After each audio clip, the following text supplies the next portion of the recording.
Bruna aqui de novo no canal Recalculando, trazendo pra vocês mais conteúdo de função quadrática, tá bom? Dessa vez a gente vai dar ênfase num ponto específico do gráfico, que é o ponto em que intercepta o eixo do y, tá? Mas antes da gente começar o conteúdo, não se esqueçam, se inscreve no canal, ativa o sininho, dá like no vídeo.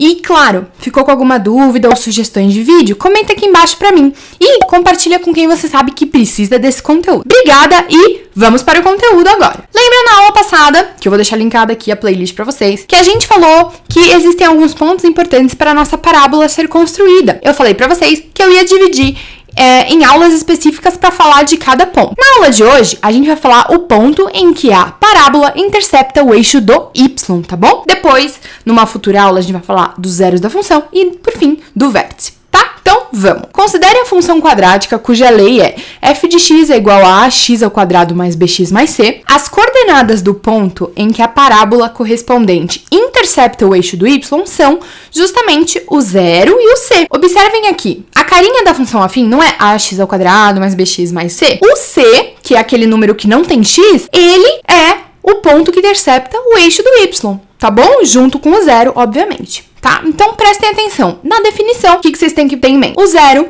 e aí troca o c pelo número da função quadrática, tá bom? Mas, gente, ó, é muita teoria. Agora, vamos para a prática para vocês entenderem tudo certinho. Então, vamos para os exemplos. Determine o ponto da parábola que intercepta o eixo do y na função f de x é igual a menos x ao quadrado menos 1 e faça o esboço do seu gráfico. Então, primeiro, vamos descobrir o ponto que ele vai interceptar o eixo do y, certo? Lembra da definição. O c e o 0, certo? Quem é o nosso c? Aquele número que não tem o x, que no nosso caso aqui vai ser o menos 1, tá? Então, vamos trazer para a teoria. O ponto não é 0 e c? Aqui a gente só vai substituir. É o 0 e o menos 1 que tem na nossa formulinha, certo? Então, a gente já achou o ponto. Outro detalhe muito importante na nossa parábola é a seguinte: qual é a concavidade dela? Lembra disso na outra aula que a gente falou sobre a parábola? Que tá aqui linkada aqui em cima? Quando a gente tem o nosso a, que é o coeficiente angular, que é aquele número que vem com o x ao quadrado na função quadrática, é positivo, a concavidade é para cima, sorrisinho. Ou, quando é negativo, o número que acompanha o x ao quadrado, a gente tem a concavidade para baixo, carinha triste, lembrem-se disso. Então, nesse nosso caso aqui, não é menos x ao quadrado? Se é menos x ao quadrado, é porque o nosso a é negativo. Se ele é negativo, a nossa concavidade é para baixo. Então, quando a gente for fazer o esboço do gráfico, a gente vai usar esse pontinho que vai interceptar o eixo do y, que a gente descobriu, e também a concavidade vai ser para baixo, tá? Então, vamos mostrar aqui pra vocês como é que vai ficar esse gráfico. Lembrando que é só um esboço, então a gente só usou um ponto, tá? Então, olha ele aqui como é que ele vai ficar. Ele vai interceptar o eixo do y bem no ponto 0 e menos 1, e vai ficar mais ou menos assim o nosso gráfico, tá? E, então, qual é o ponto? É justamente esse, tá bom? É isso, agora vamos para mais um exemplo para ficar realmente muito claro para vocês essa parte do conteúdo. Segundo exemplo, determine o ponto da parábola que intercepta o eixo do y, mesma coisa no primeiro, da função g de x é igual a x ao quadrado menos 3x mais 3. E faça o esboço do seu gráfico. Como a gente fez no primeiro, o que a gente vai visualizar? Quem é o nosso c? Lembrem-se, o c é aquele número que não está acompanhando o x. Qual é o único número que não tem x na nossa funçãozinha? Não é o mais 3?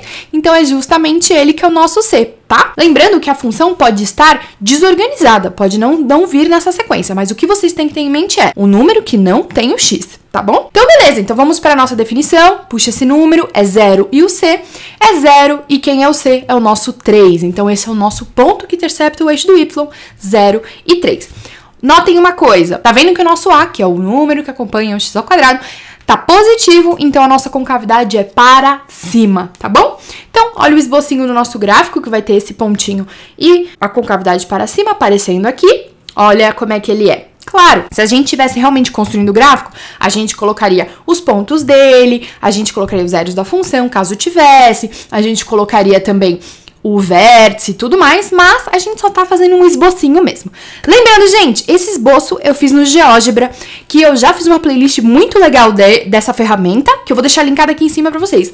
Não percam, porque essa ferramenta é maravilhosa, tá bom? Então, qual é o ponto que intercepta o eixo do y? É este aqui, que no caso seria o nosso 0 e o 3. Gente, é isso, o ponto que intercepta o eixo do y, tá bom? Eu espero que vocês tenham entendido bem, porque é muito importante vocês entenderem todos os passos, pra no final a gente realmente montar a nossa parábola. Então, gente, muito obrigada quem ficou até aqui, até o próximo vídeo, um beijão e tchau, tchau!